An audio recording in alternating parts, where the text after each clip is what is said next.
So I went to my friend's wedding this past weekend, which was lovely. And it got me thinking about a book I read about a year ago called The Seven Principles for Making Marriage Work, and it was by the Gottman Institute. And they have a very research-based perspective and a lot of really good data to help couples understand how to make long-term relationships work. And by work, they don't just mean technically they stayed together. I think we have this false belief that longevity in a relationship is like the ultimate goal. It is the ultimate signifier that that relationship worked. It succeeded. It made it. And honestly, I don't believe longevity is really that great of a marker. I mean, it can imply that you've made it through hard times and that you worked through conflict and that you stick together through tough times. Like, these are all really good principles and values to live by, right? But you can also be in a really long relationship or marriage and be absolutely miserable. So it doesn't mean that the relationship's going well or that it was healthy anymore or that it was even a good choice to begin with. So this book was really awesome in that it brought out a few concepts, one of which I want to talk about today. And it was about having these very principled feelings and beliefs towards your partner. And I'm going to talk a little bit about how to translate that into action, because just feeling and thinking these things isn't really enough to live them out, to put them into practice. So successful couples in their research, they defined as couples who value each other as individuals, they maintain a friendship, they give each other support through difficult times or uncertainty. They show empathy and acceptance for each other. They're authentic with each other. They appreciate things about each other. They admire aspects of each other. They share warmth and affection and caring, like a gentleness, a softness.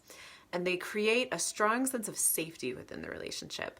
And this doesn't necessarily mean physical safety, although obviously that's a really crucial component to a healthy relationship. Emotional safety.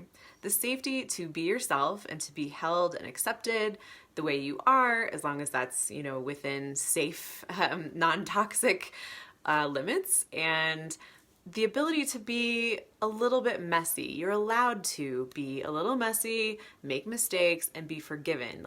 You have a reasonable belief that things are going to be okay, and that you can be yourself and not be criticized, ridiculed, mocked, rejected, things like that. That would be emotional unsafeness, right? So to cultivate that in a relationship, there's a myriad of other things that have to be done, and I can go into a whole emotional safety thing another time. But what do all those principles have in common that they found were successful among successful couples? These were things that came about organically and intentionally. They had to work on these things. They had to do these things with intention, consciously. And that doesn't mean every moment of every day they're thinking like, how can I make my partner feel warm or safe or accepted or whatever? But that these things were values that were lived out day by day by these couples. They were just in little ways throughout the days, ways that couples showed each other that they had these principles and that they were enacting them, they were living them out. So what do all those things have in common? Well, they're all verbs, right? Everything I just said, value, maintain, give, show, be, appreciate, admire, share, and create. Like, those are all verbs. And we keep thinking in our culture, for some reason, there's this fairy tale belief or just this misunderstanding in the emotional intelligence sense that love is a feeling. That everything that I just said are feelings we have about our partners, but actually love is a verb. And we have to take the feelings that we have for our partner and translate them into actions. So how can we take the feeling of like, oh, I feel supportive of my partner. I feel that I admire things about them. I feel grateful for things that they do. I appreciate things about their personality. I feel empathy and acceptance towards them. That's great. And it's really important to start with those feelings. But oftentimes we can forget to express that to our partner and sort of take it for granted, like, oh, they already know that I feel this way about them. We just assume that our partner understands where we're at in terms of our feelings towards them, our acceptance, all these things, and we forget to express them. And I think it's because after you've been with someone for a while, you're like, oh, we get it. Like, we're on the same page. We've said all these things. My partner already knows, And I think the more that we can express and share these things, even in small ways on a frequent basis, the Gottman Institute calls this small things often. That's how we can keep putting deposits in the bank of happiness in our relationship, contributing to the health of that relationship. It's like watering a plant, like giving it a little water, giving it a little fertilizer, giving it a little sun. And it's just sort of like these small actions that add up to a very healthy plant or a very robust savings account, if you want to use that metaphor. So I challenge you to think about all the things you feel about your partner that exists in your head in this abstract way of like, oh, I have these feelings. I'm pretty sure they just know it already, right? So maybe make a list. What do you appreciate about your partner? What are you grateful for about your partner? Do you feel empathy for them and acceptance? Do you accept them? How do you value them as an individual? Are you how do you feel friends with them? What does the friendship between you feel like to you? Then in another column for each of those things, write out an action that you can do that expresses that feeling. What's a thing? And it's okay if it's just verbal. If it's just saying, I'm so grateful for blah, blah, blah, the thing that you did, the way you made me feel, the thing you said, then that's all that needs to be done. You can use your words as the action itself, but I also think it's really useful to come up with actions that don't involve words quite so much or are paired with words, because then you are acting these feelings out. You are manifesting them into the world and into your relationship. So it's like, okay, how can I make my partner feel appreciated? How can I let my partner know that I value these certain personality traits as they are as an individual? Like, I acknowledge you are a separate person and I appreciate these things about you. How can I show support instead of just say, I support you, right?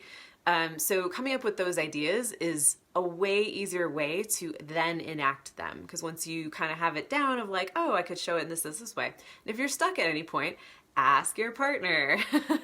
Go to them and say, hey, I want you to feel supported, acknowledged, appreciated, admired, or warm and cared for. I want you to feel the friendship in this relationship. What can I do that makes you feel those things, that makes you know and aware and believe in those things? Because I can tell you all day that I have this feeling about how I appreciate or feel connected to you, or that, oh yeah, I feel like this relationship has emotional safety. But what can I do? What's an action thing I can do that would help you feel that way? And this is very different for every person. What may make you feel appreciated or loved or valued or supported or able to be authentic with your partner may not be the same thing that they feel would be useful for them to feel that way, or for them to understand you feel that way. So it kind of comes down to love languages sometimes. Like perhaps doing a favor for them might help them feel valued, or dropping what you're doing, like putting down your phone or what you're reading or something when they're expressing a difficult emotion and really paying like focused attention at them. That might help them feel like space is held for them to be authentic with you, that you're not going to judge their feelings, these sorts of things. So sometimes it's a really small action, whether it's your body language or directing your attention or just little thoughtfulness moments can help people know. And the way that people want to feel loved can be physical, verbal, it can have to do with time or gifts, like this is the love language stuff. But it expands so much when you look at all the little tiny opportunities that you could have on any average given day to show your partner that you have these feelings about them is going to absolutely skyrocket your connection with them, because then they see it in front of them, the proof of the love that you feel, the connectedness, the friendship, the authenticity, the support, the friendship, things like that. You are living it out in verb form. You are not just feeling it. It's not just a state of being within you or between you, but rather a thing that you are acting out. So try out that, making those two lists, and ask your partner if they would do the same. Exchange lists, learn about each other, and then put it into action, and just feel that blossoming between you as you understand each other's inner world better, as you understand each other's language that you need in order to hear and feel the other person's feelings about you in the relationship. Enjoy.